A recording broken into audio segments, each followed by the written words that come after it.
Chapter 12. Celia parked at the side street a few homes down from Beatrix Fish's place.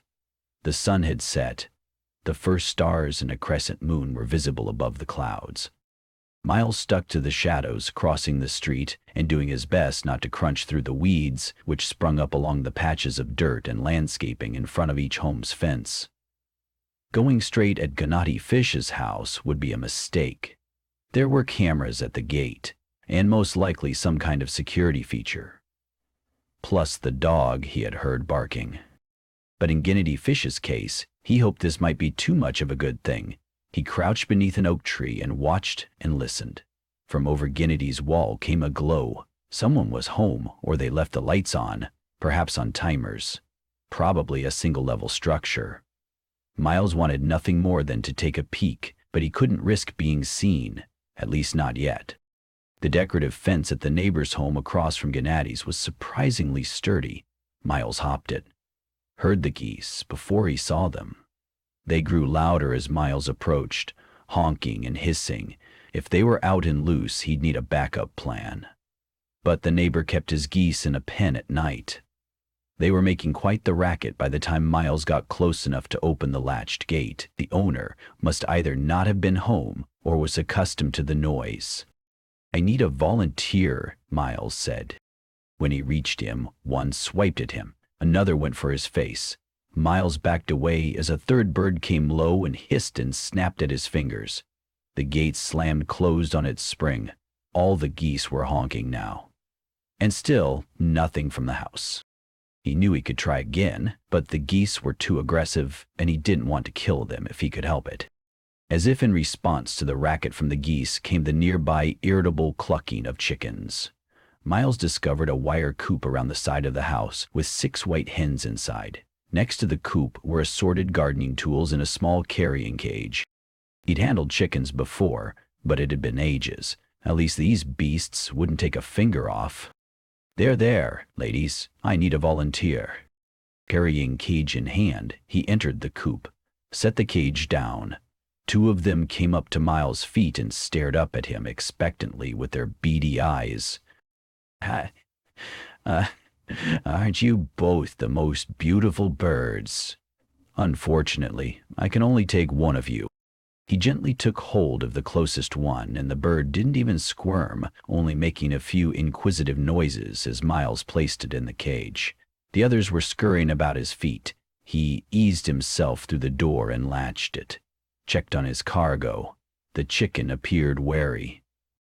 "Pay your cards right, and you'll get out of this fine." The geese continued to screech as he climbed back over the fence. A few cars and an electric bike zipped past. He waited until they were out of sight before crossing the road. He climbed the wall to Beatrix's house, opened the cage, and dumped the chicken out. It flapped as it landed before taking a few tentative steps past the oleander and onto an illuminated rock garden. No alarms yet, but the dog inside the house wasn't barking either. He heaved the carrying cage. It clattered among the rocks. When the dog began to woof and yip, Miles moved along the wall to the deeper shadows. As he had guessed, the house was single-level and appeared to have 2 wings.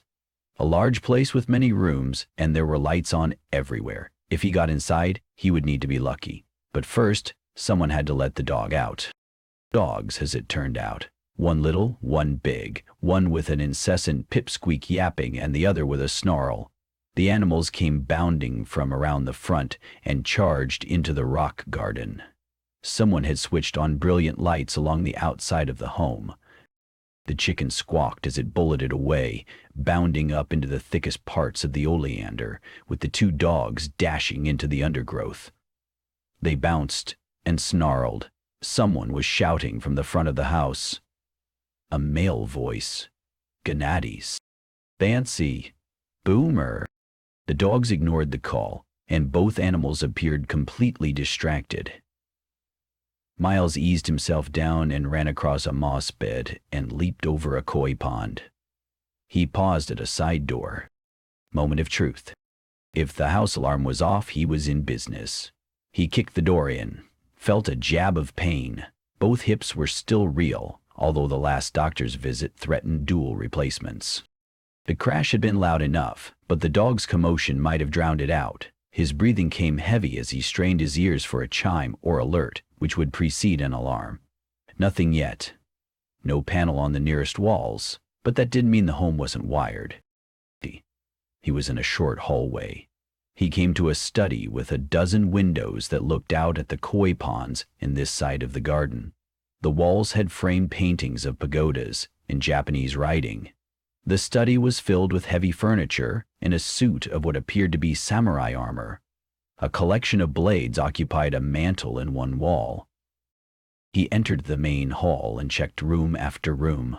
Most were bedrooms, others were bathrooms, a cozy theater, and another office without the trappings of the first study.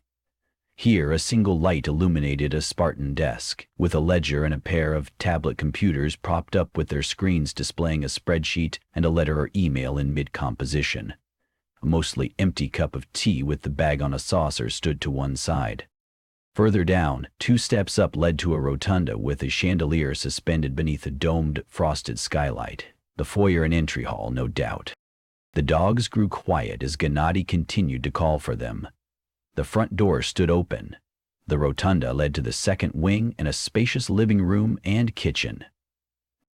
Gennady's bodyguard Trish stepped out of the shadows, a bowl of steaming noodles in hand. Her tie was loosened and top buttons of her shirt open. Her eyes narrowed when she saw Miles. She dropped the bowl. Chapter 13. Miles' close combat trainer had been a practical murder dwarf who specialized in low-G fighting. If you find yourself in a fist fight, pull a knife. If you're in a knife fight, pull a gun. If you don't have any of those, it's groin, throat, gut, in that order.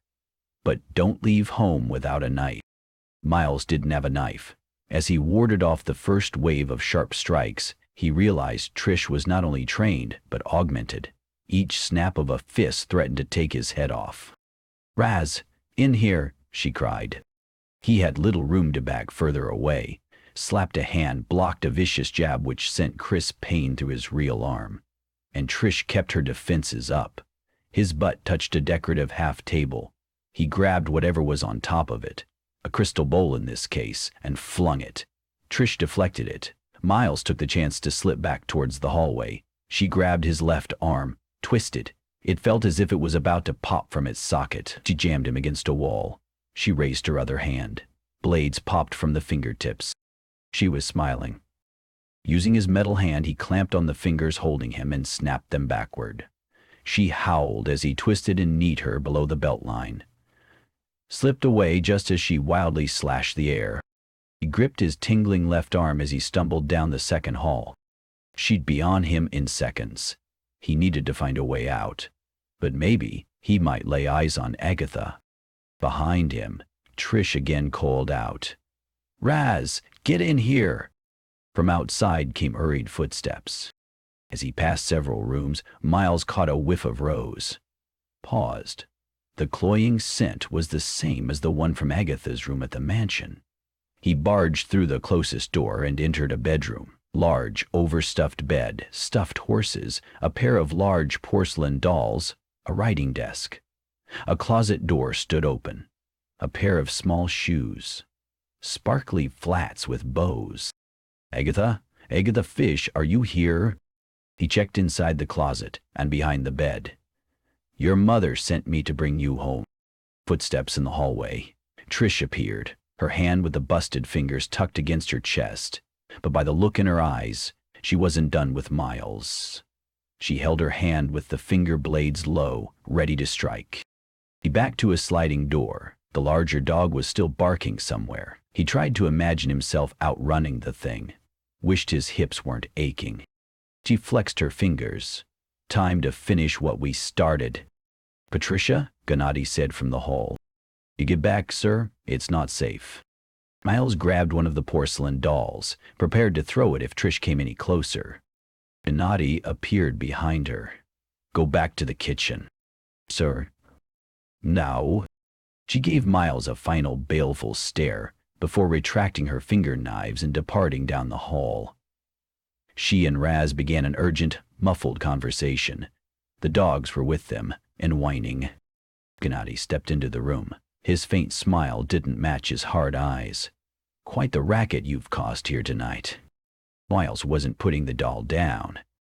"I assure you I'm not armed. No finger slashers, no cybernetically controlled lasers from the ceiling." "Where's your daughter?" Beatrix Fish deflated and sat on the bed. "Gone." "What do you mean, gone?" "As in, I don't know where she went." "You took her, and now she's missing?" "I have the situation under control. The last thing I needed was for some washed-up cop my wife found on a train to complicate things." "You and your ex did that fine on your own. Start from the beginning." Gennady licked his lips. "Agatha left me a voicemail, said she needed to leave home and wanted to come be with me. I had Trish and Raz pick her up." "Why didn't you do it? Why did it have to be in the middle of the night?" "Beatrix wouldn't have allowed it. Agatha said it was the perfect time. The servants were gone for the night, or asleep, so they brought her here. She was always welcome to stay. But I was working an all-nighter. When I got home, she had slipped out. She won't return any messages." "Signs of forced entry?" "No. She made a show of going to bed. My guards retired for the night." "Alarm and cameras?"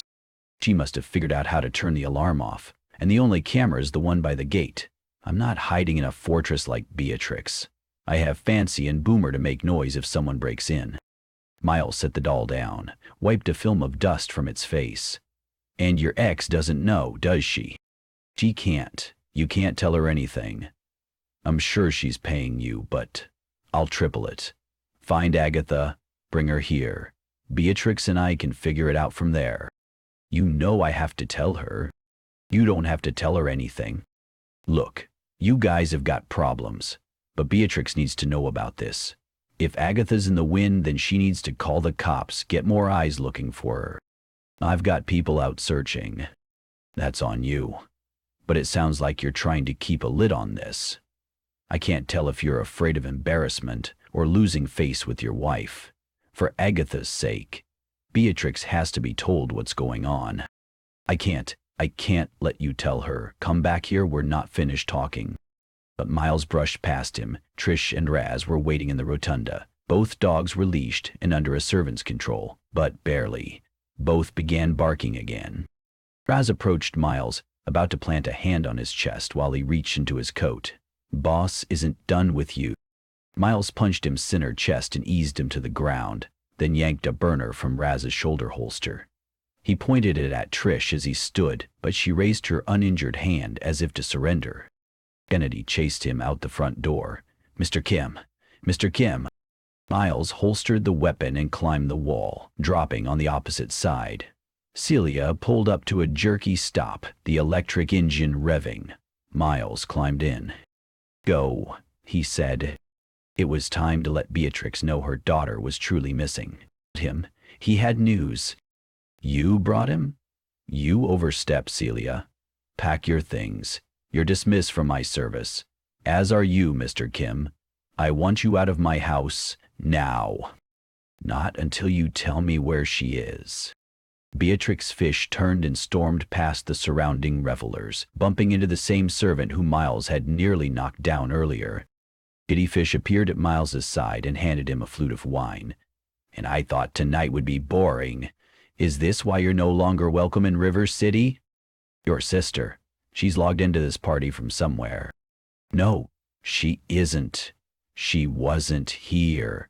She was a simulation. And now you've let everyone know Agatha is gone." Chapter 15. Miles tossed and turned on the rickety metal-framed bed in his hotel room. At Kitty's urging, Miles had left to avoid having the Yellow Tiger militia called to remove him from the mansion by force. No matter how he begged, he didn't get his audience with Mrs. Fish. The ball had winked out as the attendees disconnected. Beatrix Fish's driver had given him a ride to the hotel and wouldn't answer questions. Had there been scorn in the man's eyes? Definitely. Miles's actions had just cost Celia her job. Miles was out of work too, and Agatha Fish remained missing. But after dropping off into an exhausted sleep for a couple of hours, his brain woke him up. Too many questions lingered in a case that no longer involved him in any official capacity. But it was Beatrix Fish's reproachful look she had given him before leaving her own party that clung to him. If it had been his insight module which was flashing him the image, he would have dismissed it. Such rage, and all because she had been caught deceiving her friends and peers at her make-believe soiree. A long-ago report from one of his officers came to mind that still haunted him. There had been a minor disturbance complaint, a smell from an apartment on the base. The manager had finally called the cops when he discovered the door was jammed. A dead body, Miles would have guessed, and no doubt his responding patrol had likewise prepared themselves for what wasn't a rare event. But after they broke down the door, they found a young Shavo-addled woman very much alive and living in filth. She had attacked them when they tried to check on her infant. They found the baby cold and blue in its crib, even as the mother fought to keep them away, and shouting, "Don't wake her! Don't you dare wake her!" Was Mrs. Fish suffering from a similar delusion? A darker thought weighed heavier. Did she know something about Agatha's disappearance? Miles didn't know what to do with his suspicion. Didn't want to jump to any conclusions. What were the facts of the case? Let the conclusions lie. Skip the theories, follow the evidence. Evidence. As if this was his case, or his concern. Going back to the mansion wasn't possible. He'd be arrested. Captain Sin and the Yellow Tigers had shown themselves unable to help, hamstrung by whatever corruption ran through their organization, and going to Gennady Fish would get him killed. A mourning father had once accused him and his fellow officers of being feckless after losing his soldier's son to a repeat offender stone driver who had smashed into a barracks. Feckless. Insight reminded him of the definition. Sounded about right. Miles had gotten good at tuning out the sounds of the hotel. Even at the early hour, footsteps clomped and doors banged and voices in loud conversations, carried through the walls and outlets and up through the shower drainpipe. But the footsteps that approached his door sounded extra heavy, and they belonged to more than one set of feet. 4:45 a.m., according to Insight. Nothing good happened at that hour. He was up and out of his sheets when the door clicked and a pair of armored militia entered, weapons raised and aiming. "Seraph Felicia, hands, let me see your hands." Miles dropped to his knees and laced his hands together behind his head. A cop shoved him down and dropped a knee on his back. His wrists were zip-tied. The other cop flipped on the lights and began rifling. Nightstand first, then bed, then Miles' clothes. The cops probed and prodded him. Miles grunted but kept his mouth shut. His ribs were too sore to endure another kicking. "Get him up." Captain Sin had her visor down, but he recognized her voice. Miles gritted his teeth as the two cops hoisted him upright and slammed him against the wall. "How long have you been in your room?" she asked. 12:43. Straight to bed like a good boy. There was dirt on his boots, a cop said. "That's a crime in Seraph?" It earned him a punch. Wasn't worth it. "None of that, trooper." Captain Sin typed on a virtual keyboard. "Accessing lobby footage. You're telling the truth, Mr. Kim." "What is this about? Crashing a party?" "Among other things, yes. You've really shaken the tree, haven't you? Beatrix Fish says you trespassed and assaulted her guests and staff. You left her home before she could call us. And you're just now getting around to hauling me back in?" "We received a call 30 minutes ago. Beatrix Fish claims you broke into her house."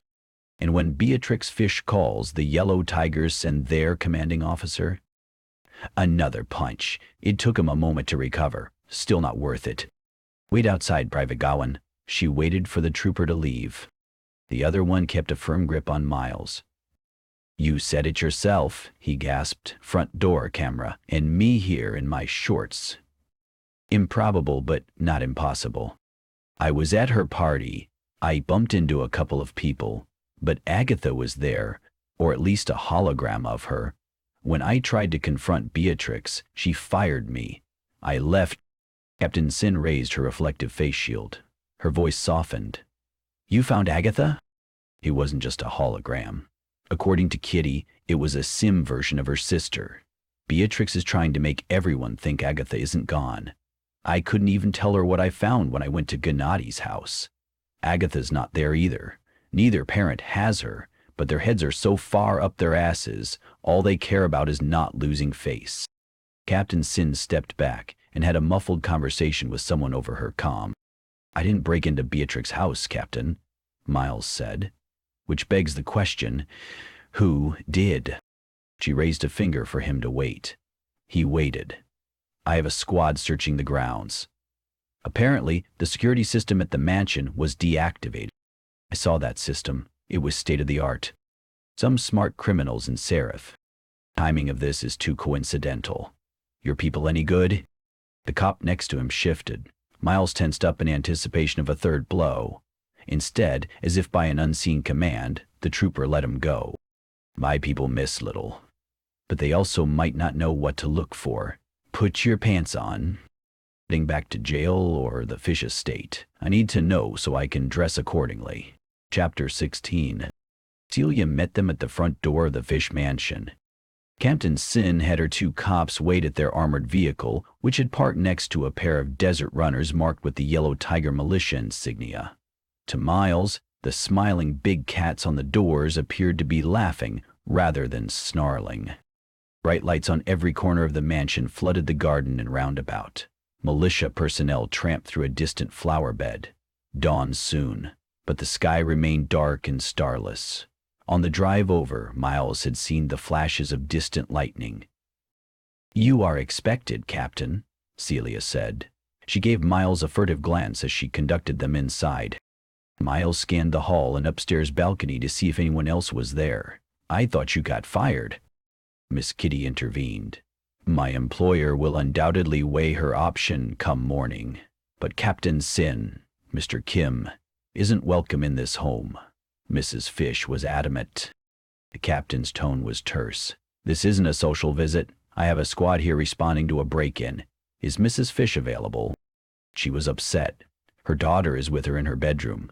They had a very important social function this evening which Mr. Kim spoiled. That's regrettable. You can let her know Kim is here under my supervision. I understand he was hired to investigate Agatha's disappearance.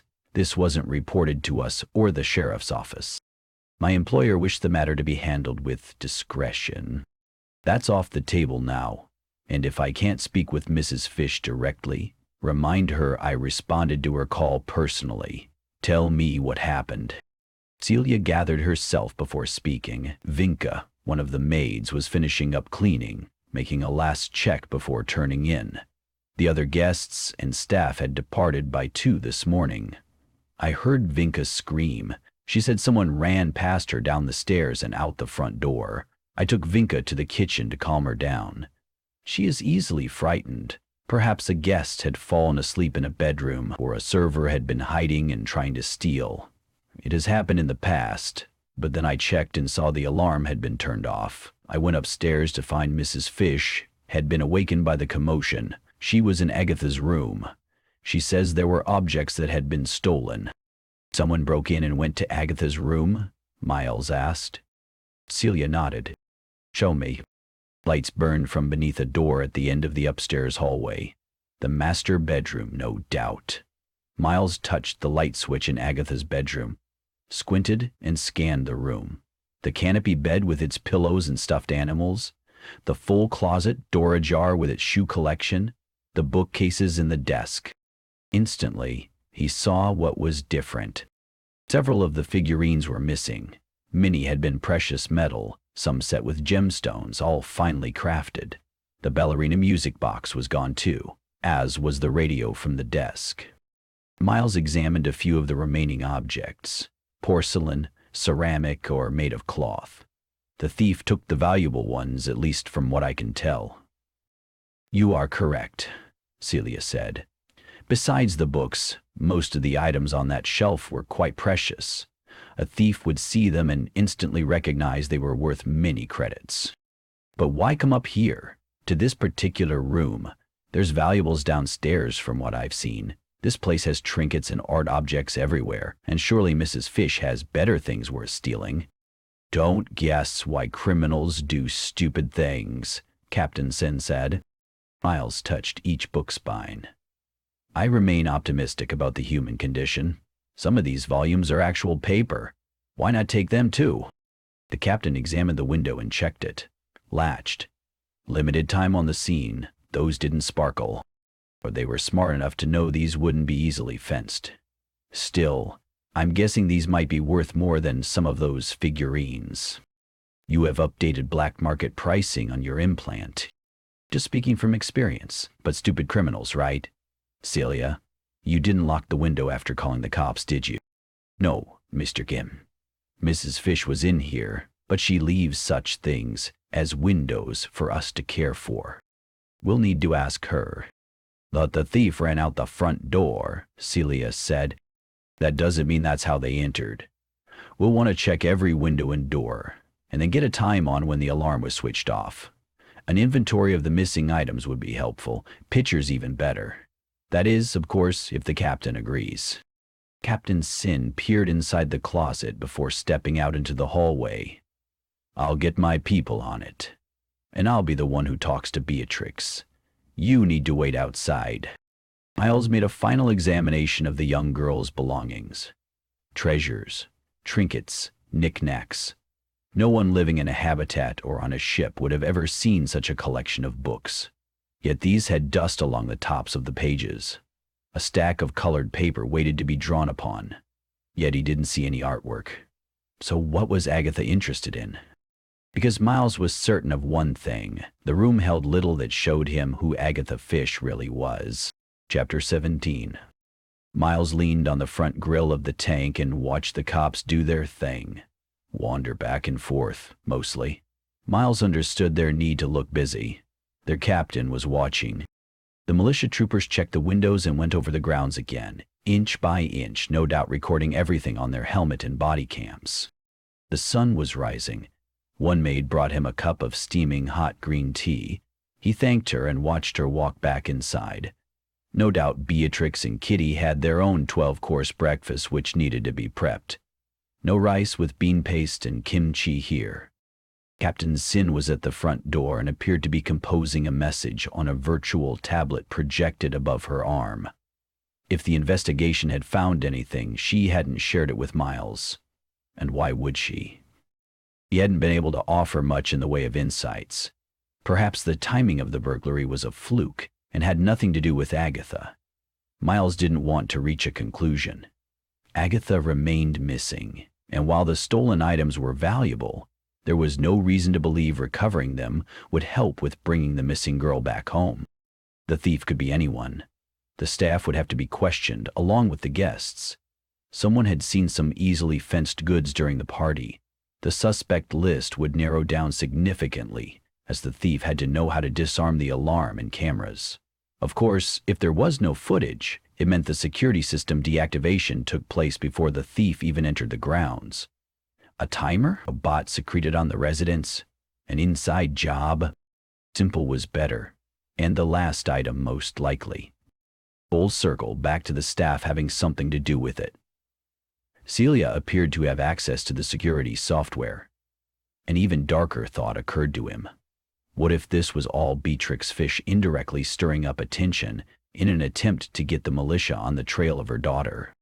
Too many things didn't fit with the theory. Too complicated.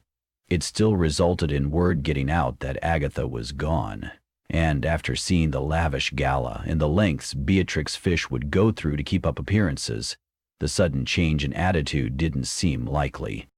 What about Kitty? She was a wild card. He still didn't have a read on her. She stated she wanted her sister back, but staging a burglary felt unnecessary if all she had to do was make an anonymous call to avoid upsetting her mother. He took out his device.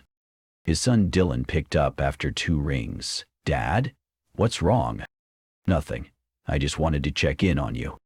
It's 7 in the morning. I'm racing around and about to head out for work. What's up?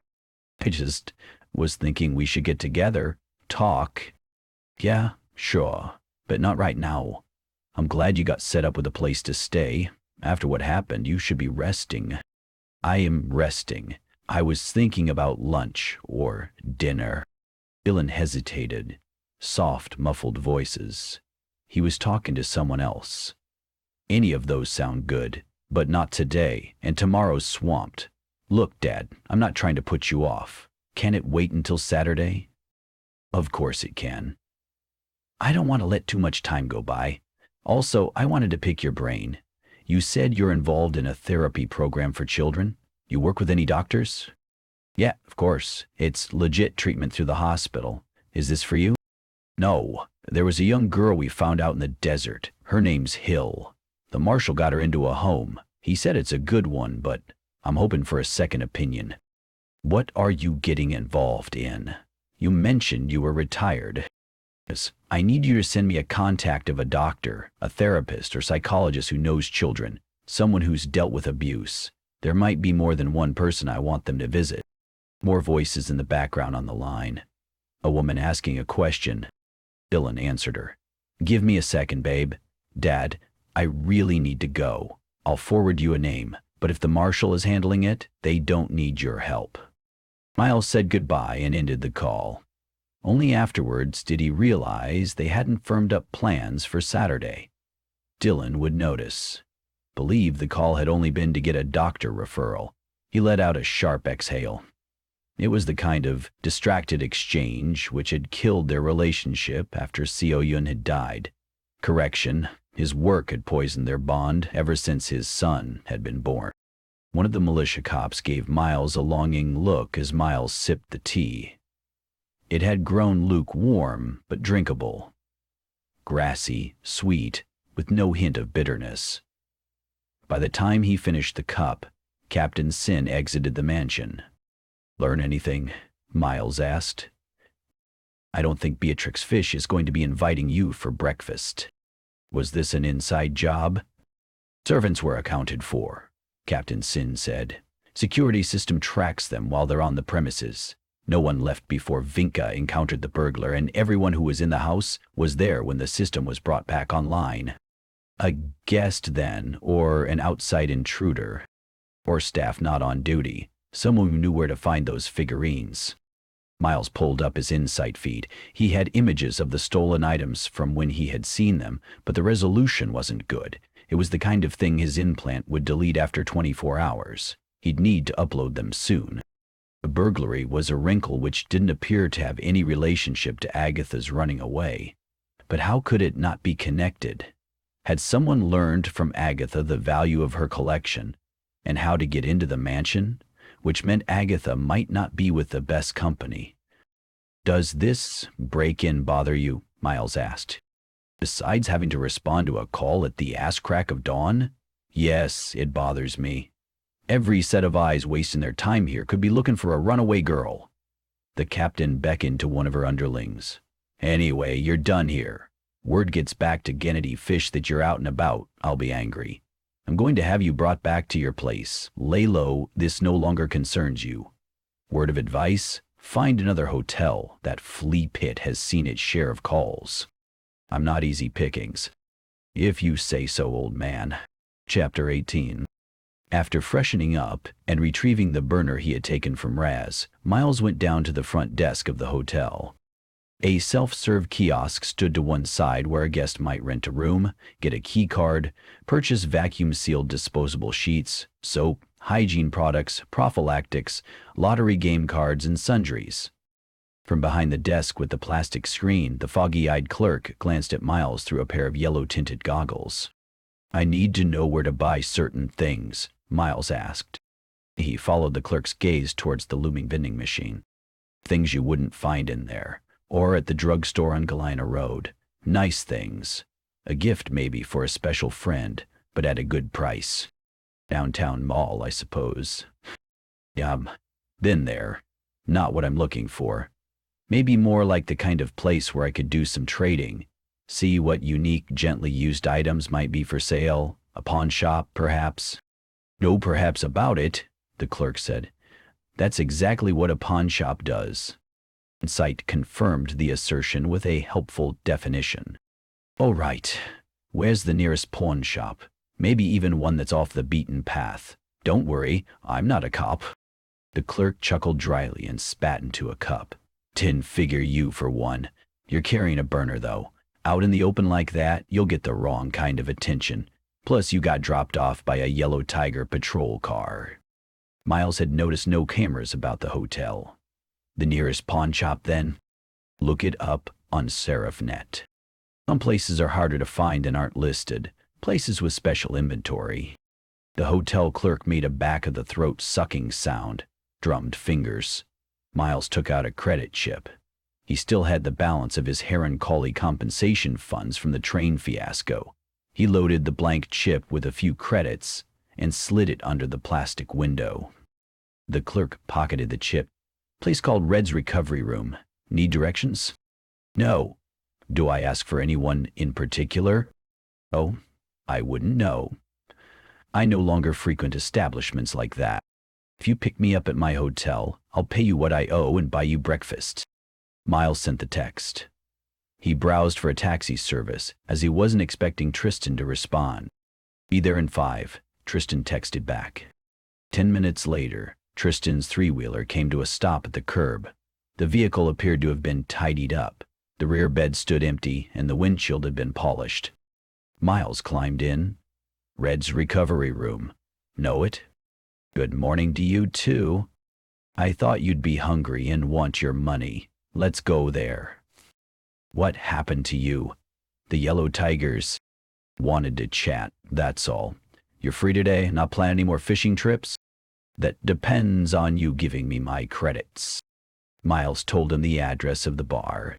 Tristan gave a humorless laugh and shook his head. Now you're taking me to a not-so-pleasant neighborhood before paying me? Why did I even come? Relax. I've been to the good neighborhoods of Seraph. I'm not impressed. Larger trucks filled the streets as they got closer to their destination. An industrial area, oddly clean compared to River City's factory district. Warehouses, a material yard, workshops, and mechanics were nestled around a bar with a neon sign in a curtained window. Red's. The sign blinked. Faded painted lettering spelled out part of what might be Red's Recovery Room above the door, but it was too sun-bleached to be certain. Tristan parked across the street and nervously adjusted a strap of his tank top. I'm guessing there's no dress code. I'm sure you'll be underdressed even for this place. The inside of Red's was dim. Miles paused just past the doorway to let his eyes adjust. Tristan bumped into him. Crimson light burned in a dozen nautilus-shaped sconces. Red's featured 6 booths and as many small round tables with folding chairs. A white light glowed from behind a tiny window in a swinging back door. The air smelled of lemons. Mellow guitar music played softly from an unseen speaker. A large man sitting behind the bar glanced up from a tablet. He wore a half-unbuttoned, short-sleeved collared shirt and a choker on his neck. A glass of ice water with a wedge of lime sat next to him. He pressed his hand to a device on the base of his throat. "Help you?" he asked in a mechanical voice. Miles sat at the corner of the bar. "Serving breakfast?" The proprietor jerked a thumb at an almost unreadable whiteboard hanging above a credit terminal on the back counter. The Chinese script took inside a moment to decipher. "Steamed buns and a green tea and whatever he's having," Miles said. Tristan nodded at a few of the tap handles. "I'll have the stout." The proprietor poured a frothy black beer with a white head and let it rest. He ambled to the back door and shouted Miles' breakfast order before returning and topping off the beer. As soon as he was served, Tristan sipped and nodded appreciatively. "As good as what Mother made." "I'll take your word for it," Miles said. "A bit early for me. I don't comment on your fashion choices. You don't get to comment on my diet." The proprietor returned to his perch atop a stool and resumed scrolling on his tablet. "I heard this may be a place to buy and sell property," Miles said. The proprietor put a finger to the mic on what turned out to be a tracheotomy box. "This looked like the flea market. This looks like a place with no militia or cameras. I'm looking for a few items. I'm paying a finder's fee." Miles produced his device and turned it so the proprietor could see. Although the images of the stolen figurines weren't clear, it was good enough to tell what they were. The proprietor turned the volume down on a tiny radio before giving Miles' device his full attention. He squinted. "Impressive. If that's actual gold and real gemstones. Pretty fancy little dancer. Gaudy for my taste." We all serve our clients, right?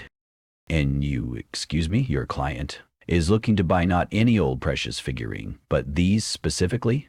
This sounds more like a hunt for missing property. This the first place you stopped? Naturally. What other places would you suggest if not here? Take it easy, partner. Red's is full service if you have credits. Miles pulled up his credit app, showed the screen and his remaining balance. That'll do for a finder's fee. That gets you in contact with a seller. A woman in an apron brought Miles his steamed buns and tea. Miles ate one. It was hot and starchy, but the bean curd filling needed spice. He sipped the tea. It was scalding. Tristan was almost finished with his beer by the time Miles could try the tea again without blistering his tongue. Meanwhile, the proprietor was back, reading on his tablet. I've sent a few messages around. Pretty unique items, especially the dancing figurine. Voice activated if it comes from the same artisan I'm looking at. Where's this artisan? Here in town. Does limited production runs of dolls and toys. I'm sure that'll catch a buyer's eye. So if someone pawns it off, you'll hear about it. That's what your fee pays for. Of course, I might make a bundle reselling it. You might, but you won't. Wouldn't want to spoil our budding relationship. Miles filled an empty credit chip and slid it over the bar. That's a deposit for good faith. The proprietor plugged the chip into the register, grunted. So it is. You'll be contacted once I hear anything. Fair enough, and I'll be back either way. Miles watched the man long enough to see the implied threat sink in. The proprietor nodded amicably as Miles and Tristan turned to leave. Chapter 19. So we're hunting for toys now? Tristan asked as he started the vehicle. It's the best lead I have. Someone robbed Beatrix Fish's home and took some of Agatha's collection of treasures. Expensive items. It's something to go on while I think of what else to do. There a reward for returning them? Not exactly. But Beatrix Fish wants you to follow the trail to her daughter. She fired me. Tristan killed the engine. So what are we doing here? What am I doing here? You're going to drive me to a few pawn shops, and we're going to put the word out that we're buyers for jewel-encrusted ballerinas, in case Red, or whatever the owner's name is, doesn't pull through with his side of our deal. Pay me. Are you going to drive? Not until I have a credit chip, and then I'll make up my mind. Once paid, Tristan got them underway. Miles gave him the first address of 5 registered pawn shops. He wasn't optimistic about any of them, but following the evidence, no matter how thin, was the only thing he knew. After 5 minutes, he also knew they were being followed. An electric motorbike had been behind them since Red's. It hung back most of the time but noticeably sped up whenever they navigated an intersection and encountered any traffic. Single rider, wearing a light gray jumpsuit and full helmet. Miles kept it to himself. Didn't want Tristan to get squirrely. The bike vanished once they parked in a lot near a couple of the pawn shops. Miles didn't turn up any information on the figurines in either store, and judging by their inventory, none saw any high-end jewelry or rarefied collectibles. Plenty of tools, instruments, firearms, appliances, and clothing. He knew he would have to expand his search to actual jewelers. By noon, he had visited each shop on his list and interviewed 2 jewelry store managers. The last recognized the ballerina and knew the address of the artisan's place of business, a toy shop. Tristan's stomach rumbled, loud enough that Miles could hear it above the whine of the engine. He looked longingly at a row of food carts near a construction site. Miles kept his eyes on the road, no need to glance back. He had spotted the bike earlier and didn't want to make a show of watching it. Probably wishing you had ordered something to eat back at Red's. I'm fine. I'm just worried you won't be thinking straight, seeing that it's lunchtime. Considerate, aren't you? I know an excellent lunch spot. Best pickles, good curry, covered rice, fresh fish, only cost us a couple of credits. I offered breakfast. The rest of your meals are up to you. Having been a father and boss, he knew tough love was the only way to get children and subordinates to dress up for cold weather and pack their lunch before a shift or a day in school. Let them freeze and starve for a day, and they come through. The toy shop sold automations of all kinds, all frivolous, and everything from shelf-size figures like the ballerina to full-size dogs, birds, and cats. The place had several customers with children who were ogling an admittedly remarkable life-size mock-up of a maned lion, which dominated the center of the showroom. The mechanical animal blinked, shook its head as if harassed by flies, and rumbled before settling down as if for a nap. Not bad, Miles reasoned, for an animal he guessed no one in Seraph had ever seen in real life. "It can run as fast as the real thing," a bespectacled clerk said proudly. "It can also sit, follow, fetch, and even be programmed to keep a schedule." "Does he talk?" a young girl asked. The clerk got down on his haunches and offered a warm smile. "If he could, what would you have him say?" The girl giggled. "He would call my brother a poopy head." "Clarice," the father said sternly, "truly remarkable creations are men. Everything here is amazing craftsmanship. Our stock has their prices listed, at least for those without a deposit. But, I see your dog is finished with its tune-up. Call me if you experience any issues." A shop employee brought out a golden-hailed dog with stubby legs and dangling tresses on its ears, which dragged on the floor. The animal yapped as it bounded to the girl, then her brother, licking them both in the face as the father paid the clerk with his device. Tristan lingered near the entrance as Miles browsed. One side of the showroom was dedicated to more fantastic creations. None were as large as the lion, but lined up in various poses stood dragons, brightly colored horses, teddy bears, a hippogriff, and an adorable rendition of a family of dinosaurs. Once the family departed, the clerk made a beeline for him. The name Armin was embroidered on his white shirt pocket. "Welcome to the Imaginarium. How can I assist you?" Miles pulled out his device. "I'm interested in ballerinas. This one in particular." "Oh, yes. Oh, certainly. That's one of mine. My take on a music box dancer. This one has a strontium battery which will last for decades. Are you looking for a similar build? Each piece is handcrafted and absolutely unique. The casts are custom made, either to your specification or I design it based on whatever input you provide. Looking for a mood, a color, a mock-up of a favorite relative? No detail is too small. The music box will also pair with a sound system, an exquisite gift. Some of my clients purchased these as commemoration pieces.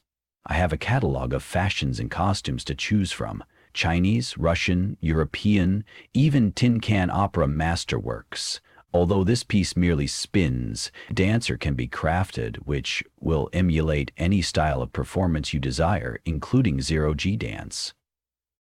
Actually, I'm looking to see if anyone tried to sell this particular ballerina back to you." Armin made a face as if Miles had just sneezed on him. "Sell it back to me? Whatever for? I honor my warranties if that's your question." "It isn't. Someone stole this one from Beatrix Fish. You know her?" "Of course I know of her, but I've never met her personally." "Am I to understand this dancer was taken from Mrs. Fish?" "Yeah, a burglar just last night. I'm helping with the investigation and thought I'd try you to see if you heard anything." "I haven't heard a thing, Mr. Miles Kim. You don't appear to be an officer of any militia. This is a private inquiry." Armin composed himself, no doubt deciding if Miles was there representing Beatrix Fish. "To your question, no one has tried to return this or any other of my works recently, or ever." "Yeah, I kind of figured that. I wouldn't think anyone would come straight here. But maybe you know of a second-hand market for high-end toys and jewelry? If someone wanted to move a pricey music box like this, where would they go?" "I'm sure I wouldn't know. At this point, I'll take a guess. I'm sure Mrs. Fish would appreciate any help. Her daughter was quite attached to her ballerina." Armin sighed and placed a finger against his lips as if in deep thought. "A pawn shop, perhaps. There are also listings for sale items on SeraphNet, but I'm sure you've scoured those." Miles hadn't. "Of course I have. If you think of anything, here's my number." After providing his information, he tried not to let his disappointment show. If the best Armin could do was direct him back to Seraph's pawn shops, Miles felt he was reaching an end to where the stolen figurines might lead him, and he doubted any thief would be so stupid as to list them in the net's classifieds. What he needed was a decent photo of Agatha. Then he could start the real grunt police work and try to figure out where a young girl might run off to. "One last thing," Miles said. "Do you have a back exit?" Chapter 20. Tristan hurried to catch up and almost stumbled as they navigated through the Imaginarium's open-air back lot. Half-finished projects competed for space with scrap woods, molded plastic, and metal. Several large material printers chugged along under the supervision of a team of toy makers.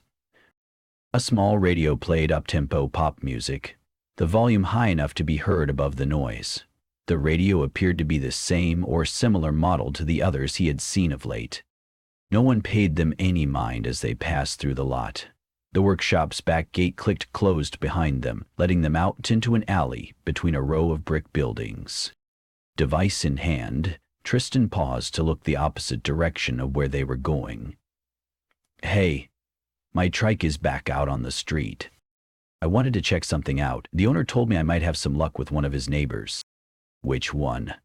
"I'll pull around and we can go in together. This way is faster." He led Tristan through the back alleyways to a sidewalk and scanned it for the motorbike. Didn't see it. After a speeding van zipped past, he darted across the street and headed straight into a cafe. "Your lead's in here?" "Yeah. We can get you your lunch at the same time. Grab us a table. I'll be out back." The cafe had a rear exit down a cramped passage with a single restroom. The establishment shared a small weed-infested parking lot with several other neighboring businesses. A recycling bin sat next to a water tank. Miles crouched between them. He only had to wait a minute. The high whine of the electric bike engine grew louder. The rider pulled up next to the first of the parked cargo vans and glanced about. He tapped a screen on his dashboard, a phone app. Miles couldn't quite make out the conversation, but he didn't need to. He could hear enough to know who the rider was speaking with. "Tristan." Miles walked straight for the rider. Before he could react, Miles gave him a hard shove, the bike keeling over. The rider scrambled back as Miles advanced and slugged him. The rider sprawled on the ground. Miles was on him as the rider grabbed for a burner. He dropped it when Miles slammed him once, twice, a third time, into the concrete. Tore the man's helmet off. Young, early 20s perhaps, frosted spiky white hair. In good shape, eyes wide with fear. Miles prepared to cuff him when the rider went limp. "Stop! I give up!" Miles kept a hand on his chest while patting him down. Beneath the bike jumpsuit, the rider wore a yellow tiger militia uniform. "Why are you following me?" I was, but just to see if you have any leads." "Leads on what?" "The fish girl. Everyone's out looking for her. Lieutenant called in everyone who was off duty. There's a reward. So off-duty yellow tigers are looking for Agatha. You have a picture?" My mobile was on the bike. Miles let go of him and unclipped the device from the bike's dash, handed it to the rider. "Share what you have." The young cop was sitting up. "I'll get in trouble." Miles gave him his best grumpy cyborg glower. With a few swipes, Agatha's face and physical details popped up on Miles's device. It was the first good look he had of Agatha. Long bangs hid most of her eyes. She wasn't smiling and looked as if she had been cornered by whoever had snapped the picture. She wore a bright dress, and the photo had been taken on a sunny day somewhere outside with a lot of green, perhaps the Fish Mansion, or some park, or another home in the swank Woodbine neighborhood. "So you were following me, hoping that I'd lead you to her. Word's out that you're looking. And who's offering the reward?" The young cop looked confused. "You don't know?" "Gennady Fish, of course. Lieutenant says, find her by whatever means necessary and bring her back to the compound." "All right, get out of here. If I see you again, I'm telling Captain Sin and Lieutenant Choddy you shared operational details with me." Miles helped him stand. The cop picked up his helmet, hesitated. "Do you have a lead? We've been on the street all night and all morning and no one's seen anything. We could work together, split the reward." "Scram." Miles found Tristan at the counter inside the cafe, texting on his phone. Tristan had no food or drink yet. Miles took a seat next to him. A woman in jeans and a t-shirt with the cafe logo was finishing bussing a nearby table. As she placed the dishes into a bin, she scowled at them. "You and your friend going to order or just take up space?" Miles glanced at the white board on the wall.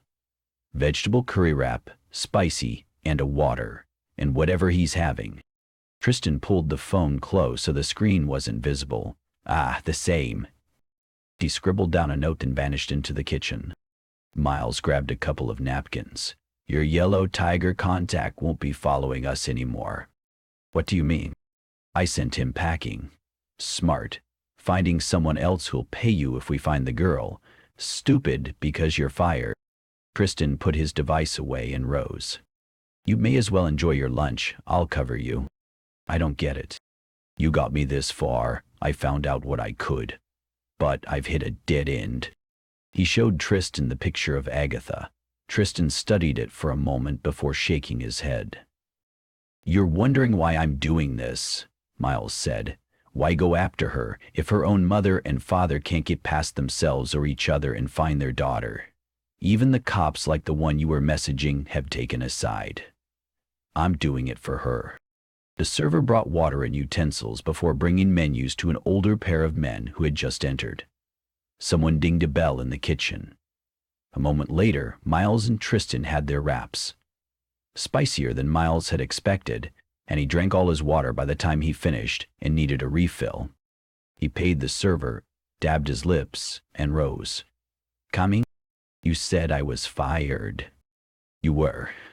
Now I'm offering to rehire you. Same rate as before.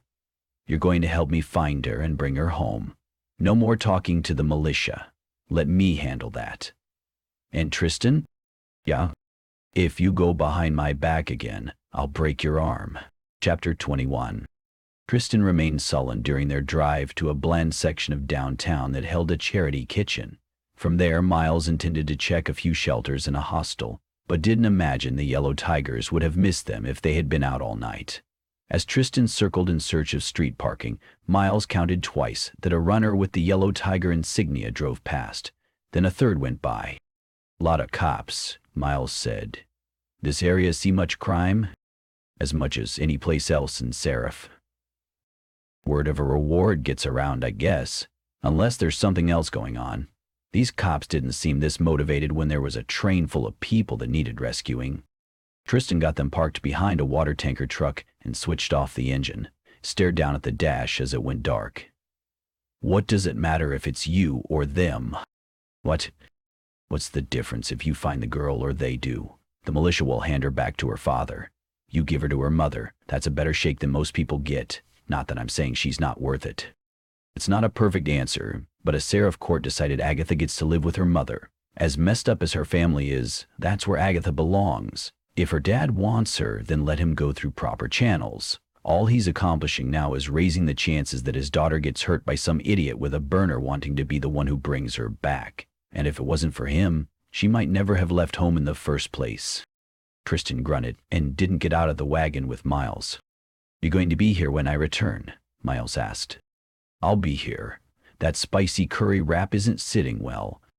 Suit yourself." Miles spent over an hour in and around the charity kitchen, showing Agatha's picture to anyone who didn't run away from him.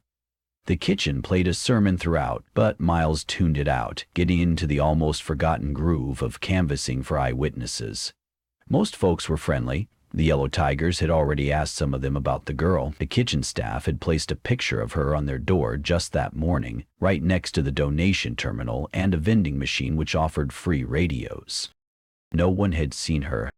Miles hadn't remembered this many people in need of help in River City. While he and his family had lived on or near the base, it was rare to see anyone who the social services couldn't help. Not so with Seraph. Tristan was waiting for him, as promised. They drove to the shelters. Already saw each had their picture of Agatha in their doors. So did the hostel. The militia had the word out and was moving faster than Miles could have imagined. "Aren't you getting out?" Tristan asked. "Yellow Tigers got here first. I can't compete with their manpower. Maybe Beatrix has the names of Agatha's friends, anyone who might help hide her when running away. But you got yourself fired. Miles nodded as he scanned the passing faces. Someone, somewhere, always knew something. The useless bromide got repeated in the serials so often it must have been a joke among police officers for generations, but it didn't mean it wasn't true. Tristan merged with the traffic. I'll start driving. We keep our eyes open. Maybe we see something. Miles gave him a go-ahead gesture and watched the street without focusing on where they were going. A broad, sandy lot near a house-sized dwarf reactor had scores of stalls and blankets spread with wares. A modest crowd browsed the flea market, picking through produce, clothes, tools, vehicle parts, and packaged food products. Stop here. Miles got out and walked through the rows of wares and junk. He didn't show Agatha's picture and didn't speak to anyone. Marveled at what they would put up for sale, including old bedrolls, stained clothing, and a jar of used toothbrushes. He knew he had been naive in his search. If Agatha was just wandering Seraph, she'd be found by now. But if she had slipped away from her father, she had a place to go, and if not with a friend, then someone had lured her away. He returned to Tristan's three-wheeler. We're going back to Beatrix Fish's home. Tristan got them underway, almost spoke a few times but held back. You're wondering why, Miles said. We need to know who Agatha's friends are, who she talked to on the net, and anything about other family they haven't mentioned who might take her in. Schoolmates, neighbors, even former employees she might have been fond of. I'm sure the militia asks those questions. Mrs. Fish won't share that with you, would she? Miles let the question linger. If Beatrix won't share, then perhaps Kitty would. Or Celia. It was always harder to stonewall someone when they showed up in person. And Miles wasn't ready to give up. Plus, there was the possibility he had missed something about the burglary. A list of party guests would be helpful. While he was at it, maybe Beatrix Fish would give him a foot rub. As they turned into a roundabout, 4 militia bikes pulled up alongside and behind them. One of the bikers didn't have his helmet on. It was the spiky-haired young man Miles had waylaid by the cafe. Get us out of here, Miles said. A sharp electric crackle, and the three-wheeler went dead. An electromagnetic disabler, Miles knew. Tristan got them pulled over with their remaining momentum. The cops stopped around them and dismounted from their bikes. They had their hands on the butts of their sidearms. Spiky hair approached his side of the vehicle. Miles placed his palms on the dashboard. How can we cooperate with the militia this fine afternoon? Spiky Hair grinned. Seems you're interfering with Seraph militia business. We're not interfering with anything or anyone.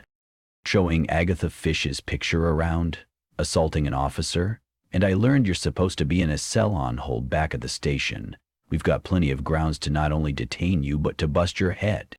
He slid a truncheon from his belt. 2 others did the same, while the 4th drew his burner. Step out of the vehicle, Spiky Hair said. Miles glanced at Tristan. Tristan's lips trembled and he was bathed in sweat. I didn't call. It's all right. They're here for me. Okay, ladies and gentlemen, for the record, I'm cooperating. I have a burner on my belt. I'd like to remove it and place it on the floor. I said step out of the vehicle, Spiky Hair said. Hands raised. Do not lower them. Miles climbed out of the three-wheeler. None of the cops appeared to want to get close and were waiting on Spiky Hair. We cuff at him? The cop with the drawn pistol asked. Spiky Hair sneered. Too much trouble. Captain Sin might just cut him loose again, but we can teach a lesson. Just don't hurt him too badly, not that anyone could tell, with that face of his. It was at that moment Insight targeted the 4 cops. The aim assist dropped a square on each face with a secondary light circle appearing center mass. At this range he couldn't miss, if he only had his weapon out. His artificial arm and hand could snap off 4 clean shots within a second. Of course, he'd be dead too. He's targeting us, Spiky Hair said. The other 3 cops drew their sidearms. Miles kept frozen, his hands above his head, and tried to switch Insight off. Double blink, It wasn't responding. Inside off, inside off. I'm not targeting anyone. I'm surrendering. His module suggested additional targets, the cops' weapons, their exposed hands, the gaps in their armor, the potentially explosive batteries on their bikes. Insight off. The sharp mental command did the trick. The target reticles vanished. But he had 4 burner barrels aiming at him. It was a wonder none of the cops had fired. Miles licked his lips. It's off.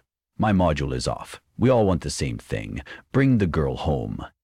It's what your captain wants. I'm not getting in your way. You have no reason to get in mine. One cop threw him to the ground. Another removed his burner from his belt. Sharp pain as they twisted his arms behind his back. One was kneeling on top of him as another made a quick search of the three-wheeler. The third cop was getting Tristan out from behind the steering wheel. Tristan was gripping it as if his life depended on it. I'm just a ride for hire, Tristan mewed.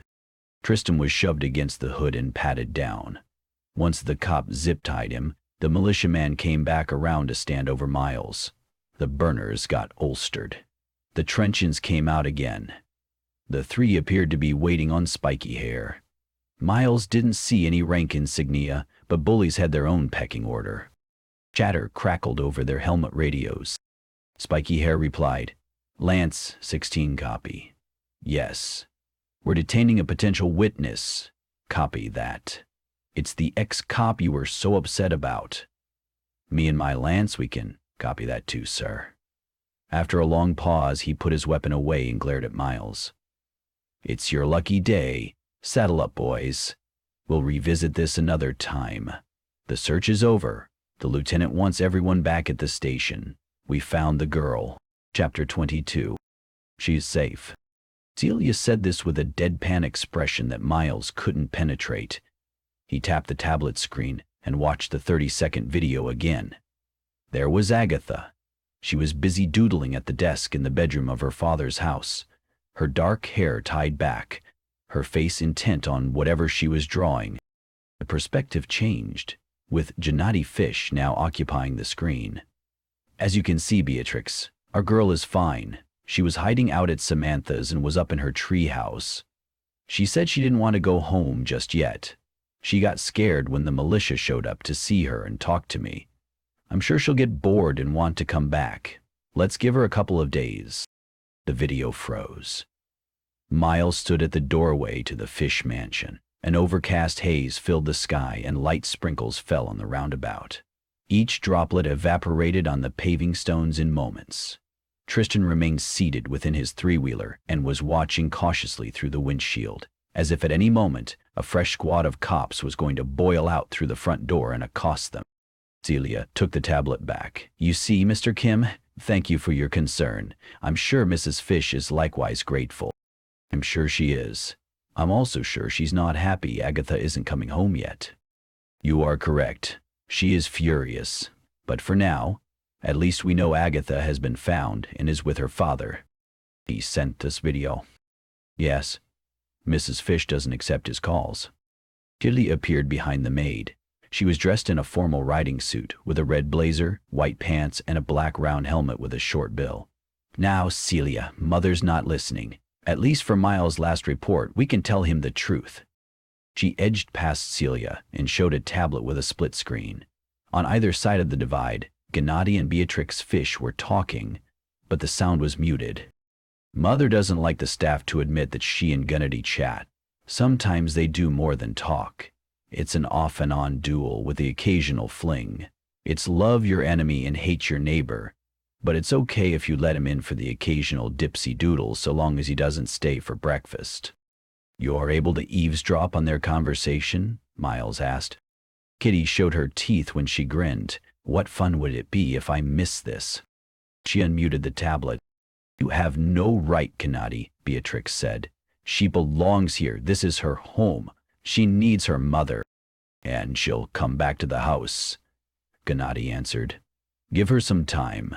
She's upset. You know how she gets. I don't want to see her have another episode. Then I'm coming there. I'm bringing Dr. Varner. He'll give her a shot and then there won't be any fuss. Dr. Varner has been by. You can call him. He's not your doctor, Beatrix said, her voice trembling. He's not yours either. He's Agatha's, and if you... Kitty muted it. 5, 4, 3, 2... almost. No, yes. I'm right. They're done. Mom hung up. She never lasts long once she breaks and her voice cracks. This is one for the record book. So your sister's okay? Miles asked. You saw the footage. She's peachy. I saw the footage, so what's wrong with her? Nothing a doctor can't charge for, year in, year out. Treat her, let her blood, have her swallow her medicine, and wring their hands when she takes a turn. So she's sick. You saw the video. She's as right as rain. Kitty, there you are, Beatrix Fish said as she came hurrying down the stairs. Mr. Kim, I should have you arrested. You've wasted my time and resources. Celie bowed and backed away, and Kitty's grin only widened as she made space for her mother at the doorway. Miles held his ground. Maybe I wasted some of your time, but Kitty showed me the video. It looks like your daughter is okay. This is a disaster. I wanted her home, quietly, not to be held hostage. If you're worried about your ex hurting her, then we can go together and collect her. I won't set foot in his house. I visited Gennadi's place. He's got his goons there. He's got the militia out to get me. People don't do that unless they're hiding something. But now we have proof of where Agatha is. We talk to Captain Sin of the Yellow Tigers, and we bring Agatha home. Beatrix fixed him with a frosty gaze. It was the look one gave a cockroach in the sink. This isn't your concern. You failed, and yet you keep turning up. I should call my lawyer about you, but I imagine you have nothing I can threaten you with. But you're not welcome here at my house. It would be best you leave Seraph and crawl back inside whatever hole you climbed out of. Celia, the door. And if Mr. Kim doesn't drive that heap of junk out the gate in the next minute, call the militia.